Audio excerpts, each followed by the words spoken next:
8. The infallible act and word.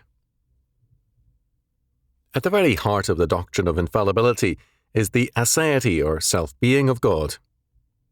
God's every word and act is infallible, not because it meets some standard of accuracy and truth and passes that test, but because God's word is the ultimate word, and there is nothing beyond God whereby we can judge, test, or prove God's word. God is emphatic. I am God, and there is none else. Isaiah chapter 45, verse 14, verse 18, verse 21, and verse 22. Not only are all things made by him, Genesis chapter 1, verse 1, John chapter 1, verse 3, but all things can be truly understood and tested only in terms of his word. There is nothing outside of God to determine God or to condition or affect any word or act of God. Whatever God is, does, or says is ultimate, absolute, and infallible because he is God, and there is none else. God is not governed, predestined, nor is he influenced by anything outside of himself. Every effort, therefore, to prove infallibility implies another standard, and it undercuts the infallibility of God and his word. Our purpose, thus, is not to prove infallibility, but rather to strip men of the evasions which obscure the doctrine. It is an inescapable doctrine. Man denies it to God only to assert it for himself. The pretensions of man's, quote, doubts, end quote, must thus be exposed, and its claims confounded. God's word, being an uninfluenced and self-determined, or God-determined word, is the only pure word, the only word which is beyond circumstances. Our words are circumstantial, motivated by the needs of the circumstance or situation, but God's creative word creates history and all circumstance, and also his written word then governs all history and circumstances. When man, therefore, denies God, man seeks to achieve his own infallible word and act, the gratuitous words and acts which are beyond circumstances. This means an unmotivated word and act. This means, thus, living beyond causality, that is, escaping from the matrix of creation into a situation of self-transcendence. Hence the proliferation of senseless, causeless crimes, of what one psychiatrist called rebels without a cause. Guillaume Apollinaire, 1880 to 1918, called by Shattuck the impresario of the avant-garde, was a champion of the gratuitous act, l'acte gratuit, as the means to human freedom.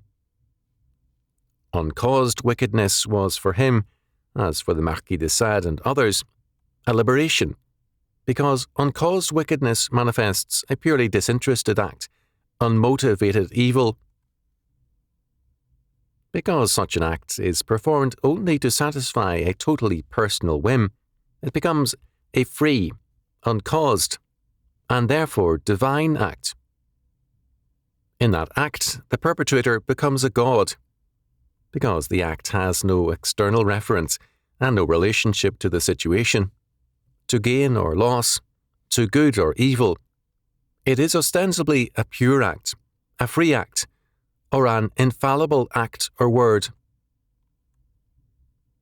Apollinaire thus found the opportunity to set forth this faith in pornography. In 11,000 Verges, the hero is a presentation of this liberation by pure evil.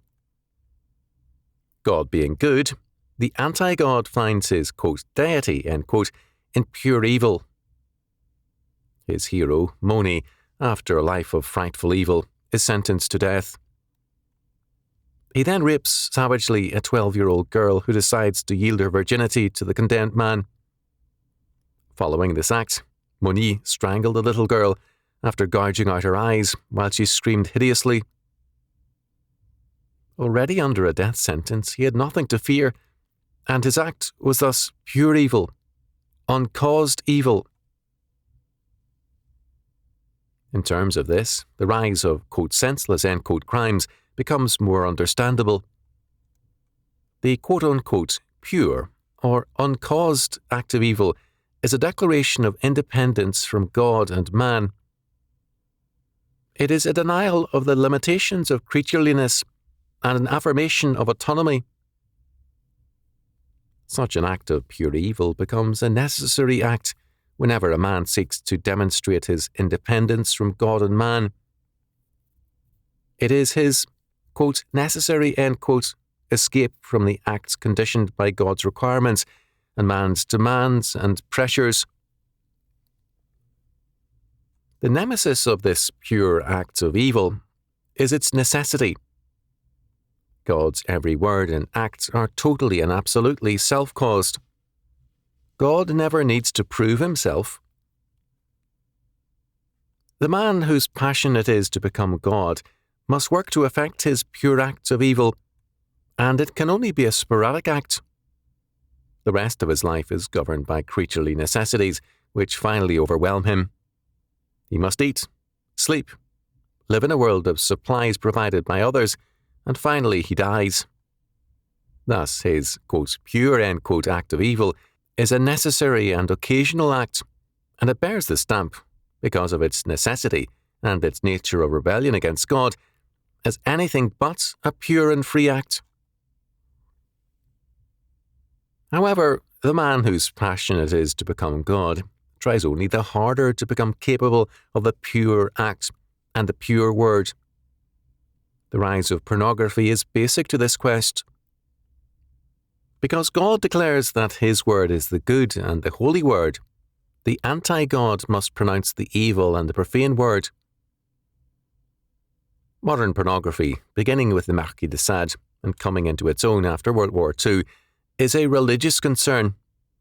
It is man's attempt to declare a pure word, describing a pure act.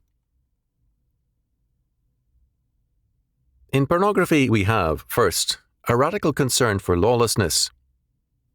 The appeal of pornography is its far-out violation of moral law.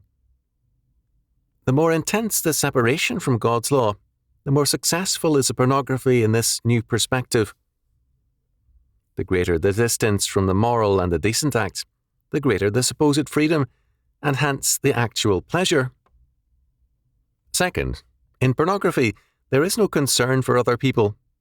The interest is in self-gratification and self-expression.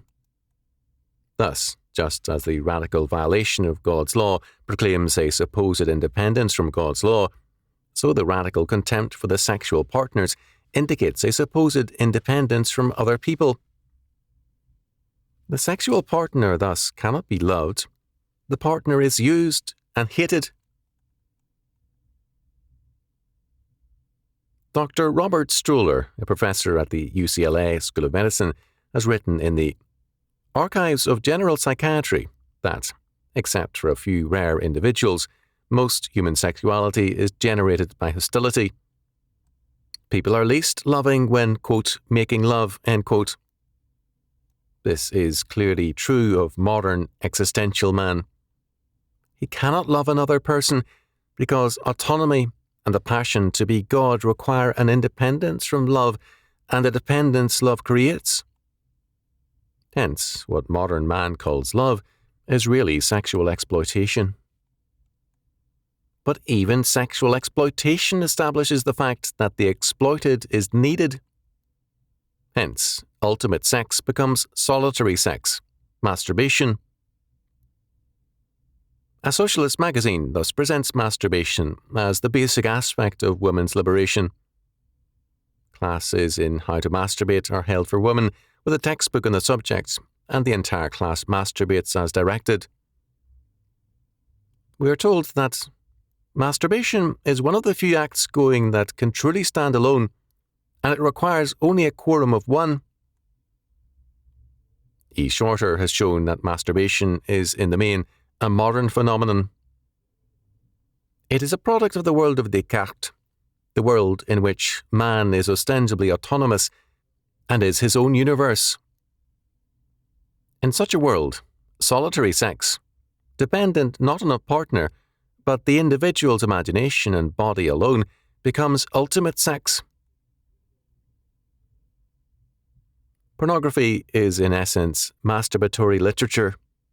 When it leads to any sexual act involving others, it is still a totally self-centered act. Third, pornography is concerned with exploratory sex, with discovering the potentialities for still more lawless forms of sexuality, and it derives its pleasure from such, quote, discoveries, end quote, and acts. The anti-God must have unlimited potentiality, and hence no boundaries can be placed on the form that the sexual act exploits.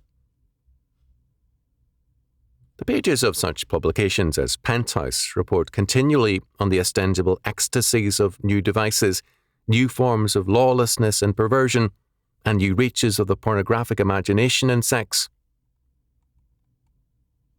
Many of these letters and accounts are to be taken as fiction, although by no means all of them. In any case, the intent is the same. By formulating and expressing their evil imagination, they are finding an ostensible freedom in the pure word, the lawless, the uncaused word. More and more, the forms of devised pornographic evil depart from anything which can be called a physical sexual urge. This adds to their pleasure. They become thereby a purer evil and an uncaused act, the gratuitous and pure word expressed by letter or book. Such writings, as examples of the pure word, become like a Bible to many millions who read them eagerly in order to gain stimulus to soar into their own realm of the pure word, if only in imagination, or the pure act in performance. Profane language meets a like purpose. Profanity is less and less what it once was, an outburst of anger or frustration. Such profanity is caused by an event and is not free. Modern profanity and obscenity are increasingly uncaused and gratuitous. For many people, the more causeless and outrageous the situation, the better the obscenity. Thus, one young man, supposedly an artist, but in reality a social parasite, walked up to a middle-aged woman coming out of church whom he had never seen before, and told her that what she needed for salvation was liberation. "You can be free," he told her, "if you copulate with me in the grass, or else open up my fly here and now and suck me. If not, you will be a slave to your mythical god and to middle-class hang-ups," he added. He defended his words on the grounds that he was promoting true religion, freedom for man, and took off before the police were called. There was nothing, quote, dirty, end quote, about his words, he insisted, and it was her reaction which was dirty. His was the pure and liberating word. Enough has been said to indicate that man's attempts at infallibility have social consequences. The provincialism of the Church, whereby it regards the doctrine of infallibility as something having reference only to the Bible, is a deadly one. It is a tacit denial of the sovereignty of God. Because God is sovereign, there is nothing in all creation which can be understood in anything other than theological terms. All reality is inescapably a theological fact. There is no valid interpretation for anything except in terms of God and His infallible word. Every non-Christian category of thought is thus either a falsification or misapplication of God's word, or an attempt to use God's meaning while denying God, and it is thus an anti-word. Because every unbeliever is an antichrist, so ultimately every word of the unbeliever becomes an anti-word, a word against God and His meaning, which is the only meaning. It becomes a word in defiance of God, a word declared to establish man as his own God. It is this that finds expression in the ideas of the pure act and the pure word of the anti-Christian man.